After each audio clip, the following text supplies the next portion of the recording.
I instantly do what I know, the training that she's given me from childhood. I instantly go into that training. And from there, when the ambulance came, they said that she had 20 more minutes and she would be gone. So if it wasn't for the grace of God waking up my husband in the middle of the night to say, check on your mom, she would not be here with me today. And if it wasn't for her being able to fight as best as she could, because she was fighting. When I mean she was on the bed, just like, just you can tell she's fighting. Hey guys, welcome back to my channel. And if you're new here, welcome. My name is Cydanni, and today we're gonna have a little health talk about diabetes. So I have a lovely guest with me today, my mother.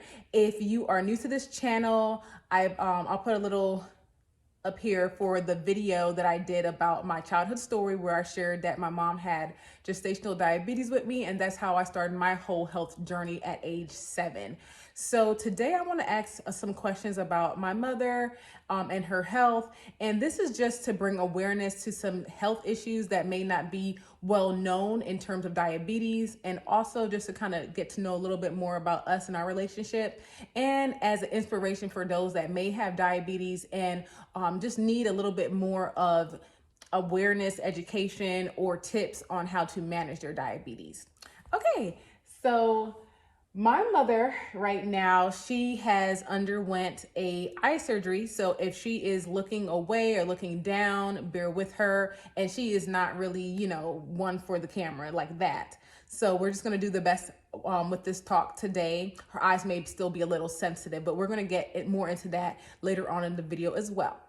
So I want to start off by just asking you when you found out you had diabetes. You don't have to give us your age or anything. She's pretty private too, but you don't have to give us your age or anything, but just in general, like in life, when did you start these symptoms of diabetes, and how did you feel like in order to go to the doctor and get a test, or did they test you in general from a routine test?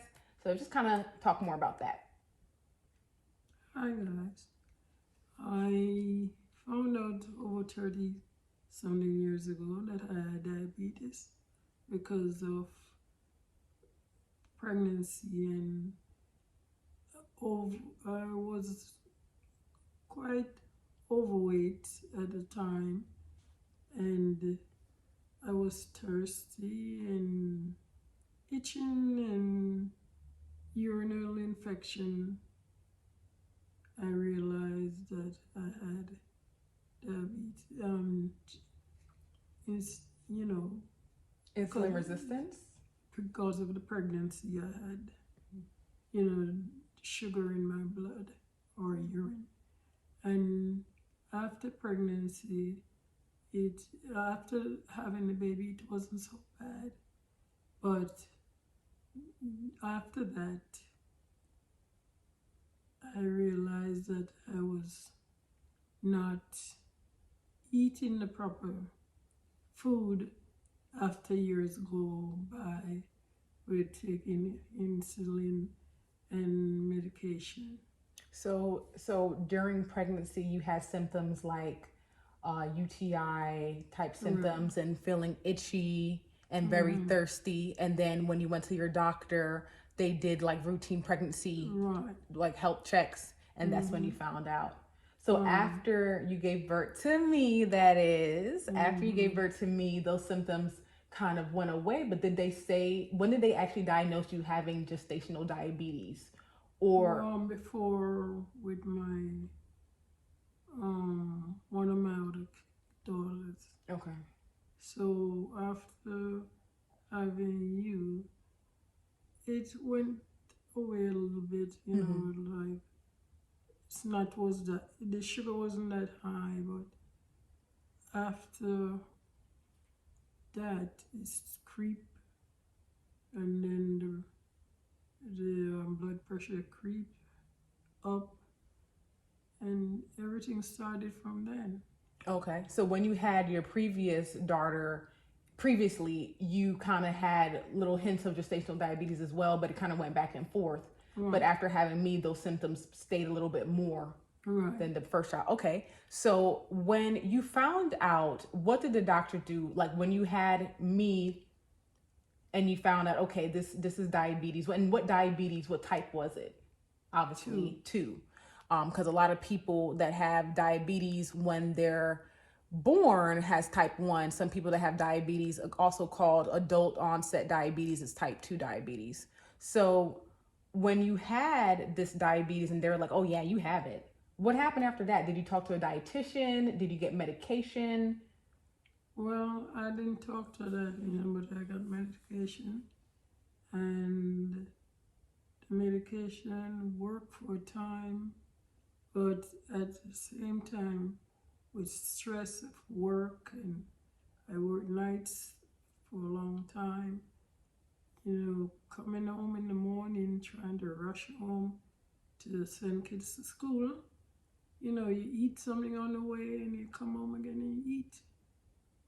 And everything they don't eat, you eat, or you're safe to eat. Okay, And so then, you just keep on eating different hours of the day and night. okay, so you felt that you were taking the pills, but not as routine. Well, I take the pill routine until a time that I starting to sleep and forget about them. Okay. And then when I take them, it wasn't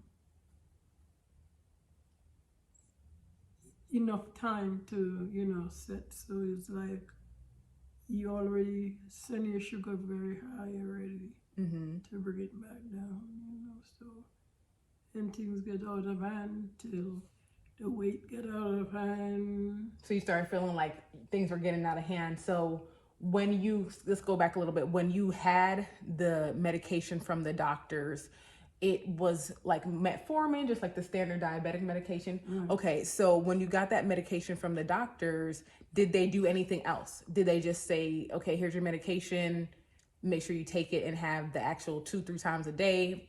But was it anything else, like a exercise, fitness, any other things with that? A dietitian? What was going on? Sorry, we're fixing something. What was going on with the exercise when they say go to exercise? There was a time in my life I would exercise, go walking 3 miles a day and things like that. And my sugar would drop to the point of almost passing out back on the way. And I couldn't understand why it would do these things. So finally I found out that I cannot not, eat certain way and do certain things. So I did that, and I find it was okay. But another few months again, it will change. Okay, so you felt like you were exercising when in the early diagnosis time. You were exercising, but it was her sugar was starting to drop so low. And if you know anything about especially type 2 diabetes, if the sugar drops low, that's very dangerous. It's good to have it at 100 to 125, that range for the sugar readings, but anything below, 90 or so, it can get really dangerous. So you realized that after it was getting low. Yeah, and then I would tell them, and they said to drink orange juice. So there was a McDonald's nearby, and I would drink orange juice on the way back or so. But even then, by the time I got home, it dropped lower or it get higher. So it was hard for you to kind of keep it at a stable. Right. Okay. So we'd go on for a few years until I one day decided something have to stop. And I tried, and I went on a diet, and it was like cabbage. Those, back in the day, they used to have this cabbage diet So she went on a diet because you were also mentioning that you were gaining a lot of weight at this time. My Yeah. mom honestly lost how much pounds did you lose? I lose 220 pounds, I think. My mom lost 220 pounds. That's about two people, depending on, what size you people may I be. was a size 28, She was a size size 28. 26, 28, and dress and, you know. She was a big mama. I used to love snuggling in her breasts. I used to love it. Her breast always had that Avon smell, that good old powder. So that was back in the day. And now, just recently, you put on a size, remember that size? A 8. Yeah. She put on a size 8 dress recently, so 28 to a 8, and it is just amazing. So at that time you were gaining weight, but also your sugar was starting to drop. So now you're just eating pretty much so your sugar won't drop. Right. And I think that's where we were at that point in the yeah, story. It's not really for the sugar won't drop, but it's just, you have to learn a lot about diabetes.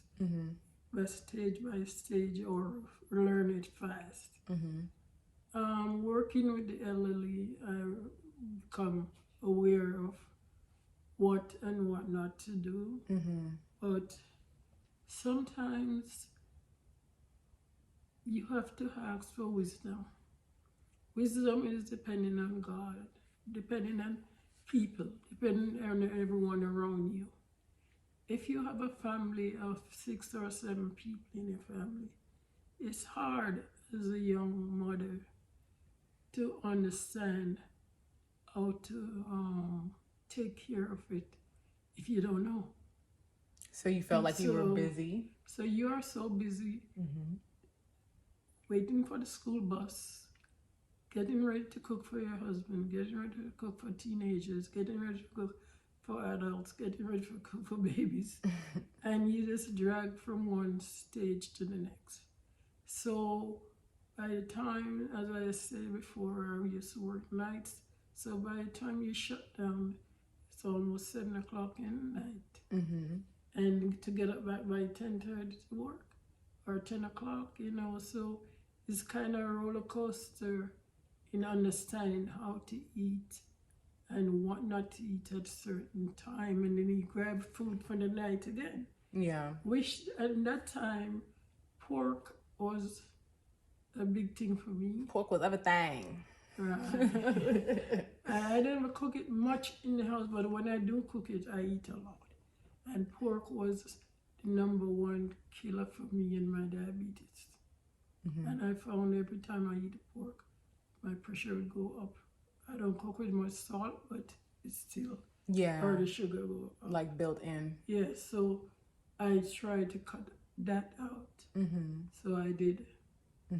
And that's the good thing about my mom and her whole journey with diabetes, is that she has cut out a lot of stuff little by little and has made big changes, as y'all heard, 28 to 8, and also over 200 pounds lost. So she has made a lot of big strides in her diabetes. But one thing I do realize that was kind of missing is that steady consistency sometimes, and also learning how to eat through stressful times, and having the knowledge of what to eat and the proper combinations. So you want to start talking about that now, like where we are currently?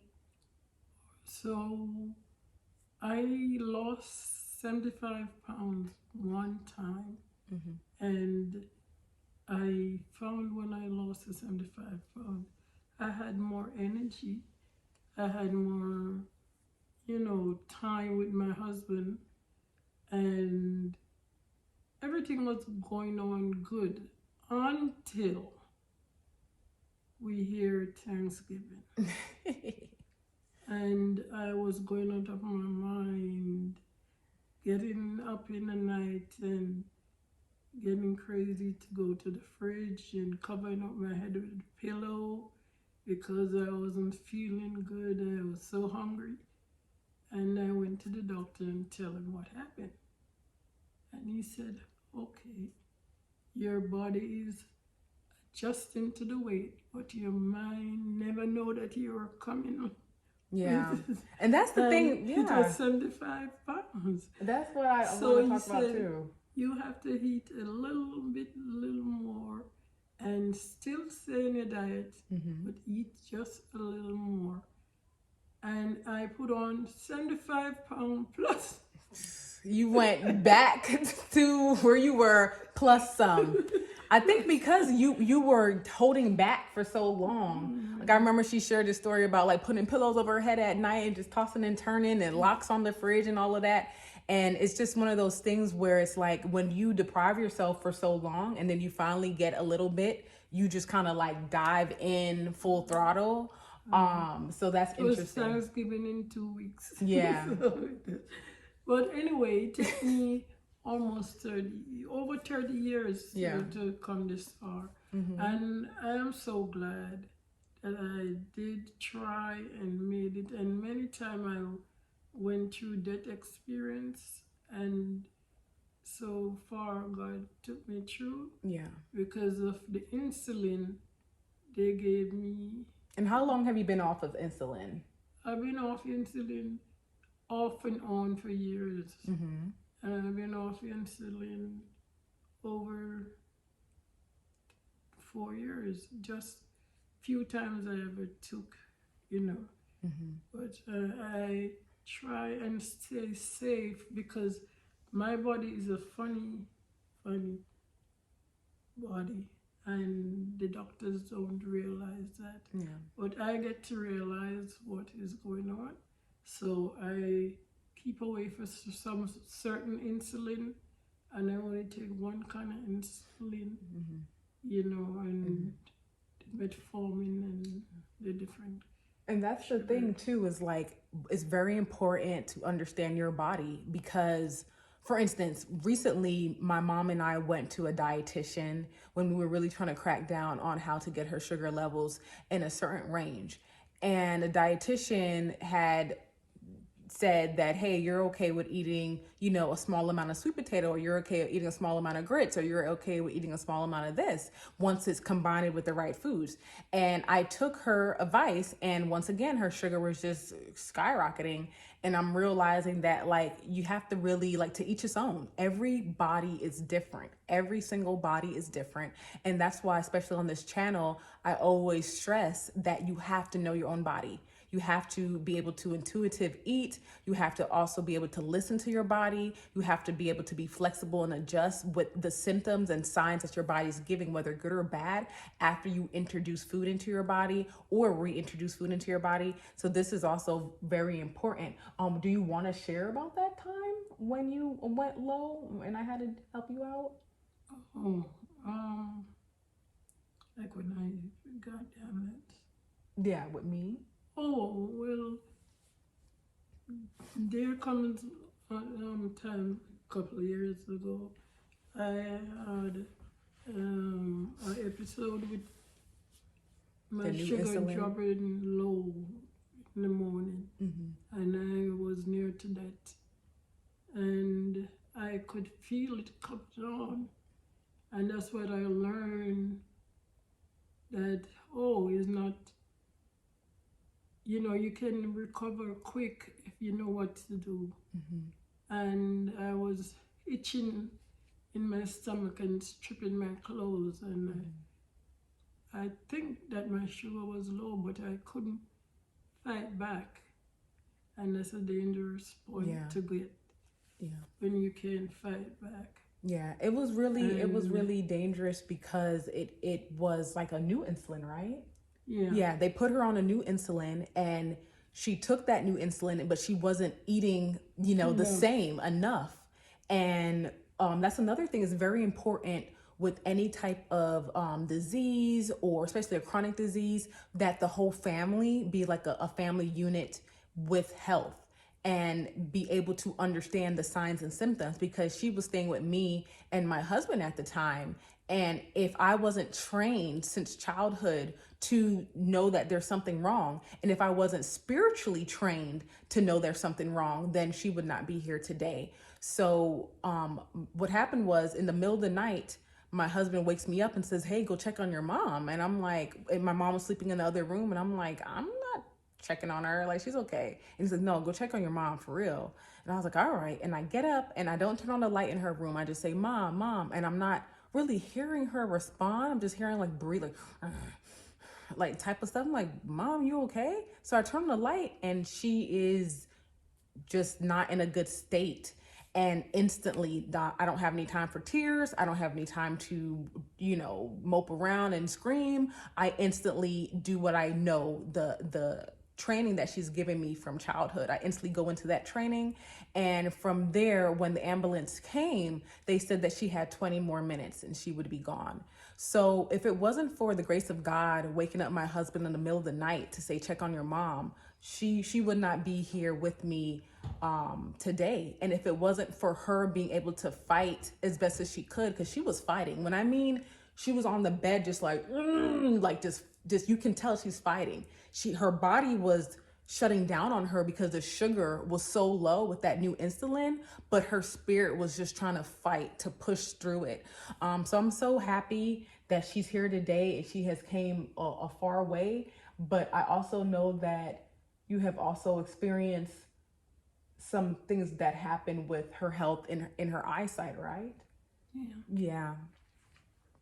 So I know in her eyesight, diabetes, when the sugar is high continually for years on end, which a lot of times the sugar was high, not because of just her eating, but also because of trying to just keep the sugar up and not knowing the sugar combinations, like the food combinations, because type 2 diabetics, they often feel hungry because the body isn't releasing like the nutrients into their bloodstream in the same way that someone without type 2 diabetes may go through. And then also with the insulin resistance, it's almost like this feeling of like, I have to keep eating to keep that going, that part of my body going.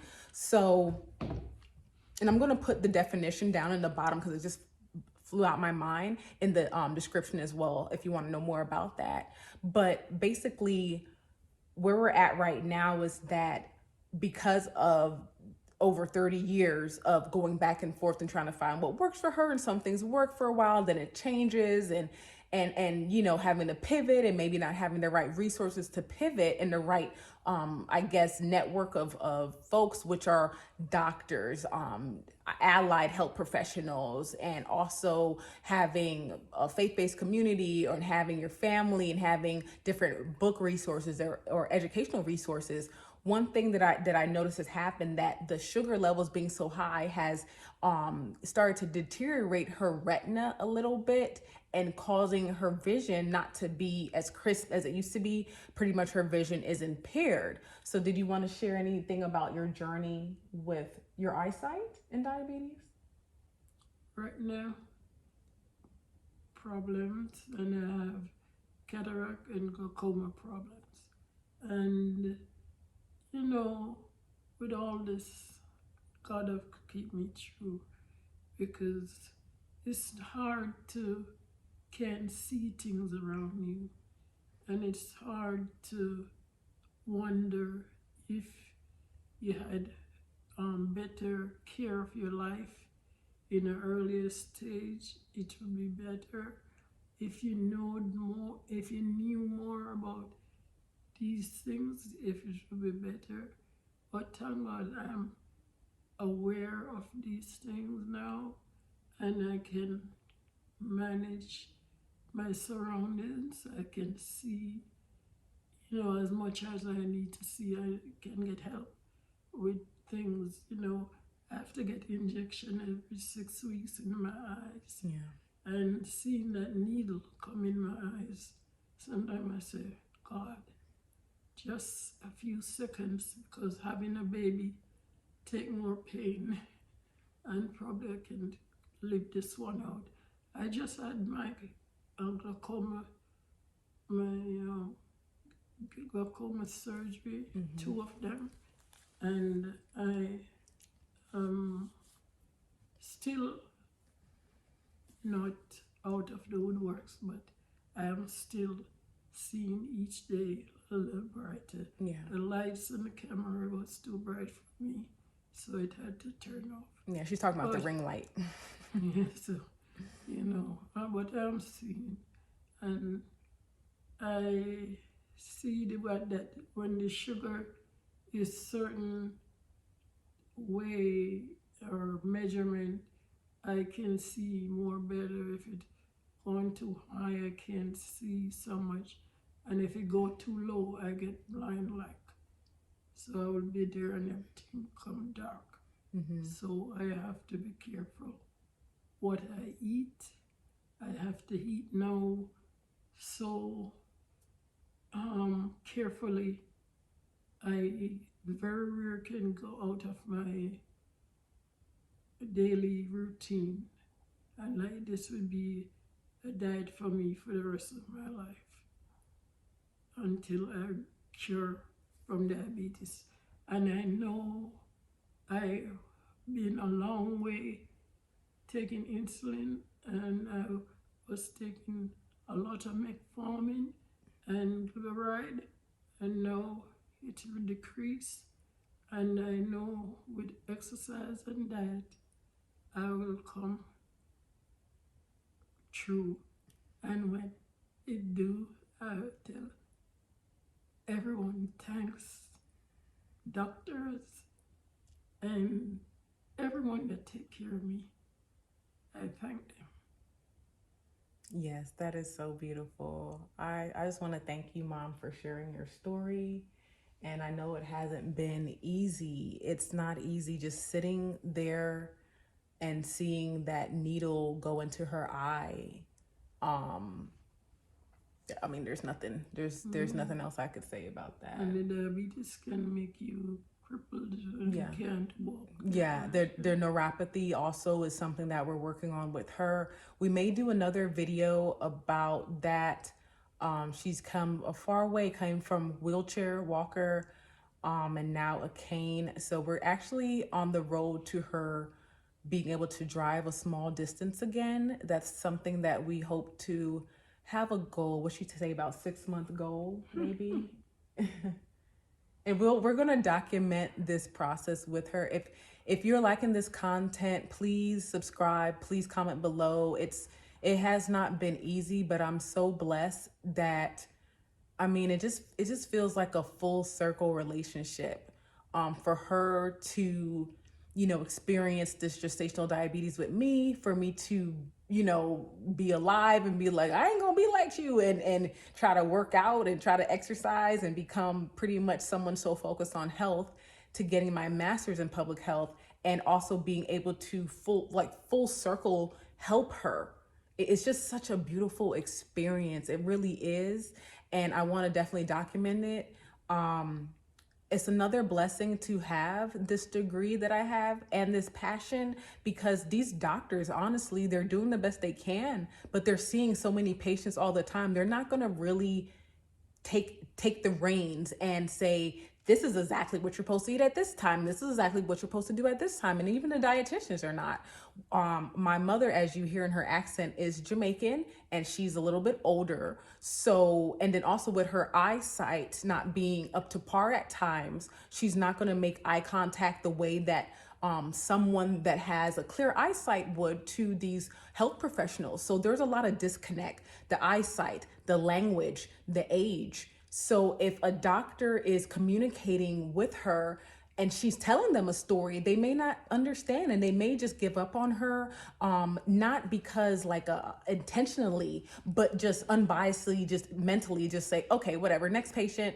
And for me to go with these appointments with her, I'm realizing how faster she's getting help, faster that she's becoming mobile again, how faster her sugar is getting equalized and balanced. And it's been a little bit faster, right? This whole process with us coming together and joining forces. So if you have diabetes, know that there's hope. Know that there are people that get off of all their medication. And know that if you are experiencing symptoms of neuropathy or glaucoma because of diabetes, or different things that diabetes can also cause kidney issues and cardiovascular issues and things like that. If you're experiencing any of these issues, also know that there's hope. Know that there's resources. I'm going to put a lot of resources in the description box, and also know that there's a way to live again. Even if you have to make adjustments or be flexible, there's a whole new life to live, okay? So you're not just stuck on pills and injections and dodging food and whatever. You're able to live again. And we're gonna be showing you the process with my mom in the next few weeks to months as we have that goal of getting her to drive again. All right, Mom, do you have any last words before we end the video? I thank you for watching. I didn't know how to do it, to say anything to America, but I know there's a lot of people that need help, and I know I did need help, and I come a long way from one to the next person that helped me, and I think sometimes you are, before getting on your program or diet or anything, try to give your body a good cleanse. Mm-hmm. And that is very important. You understand? And if you have constipation problem, you try to take care of that because that helps you better fighting your diabetes. Yes. Okay, that's God awesome. bless. All right, y'all. So once again, thank you so much for watching. Please like and subscribe, especially if you want to see this journey with getting Mama back on her feet. And then also, if you're new here, like I said, just stay tuned. I got a lot of good health information coming your way.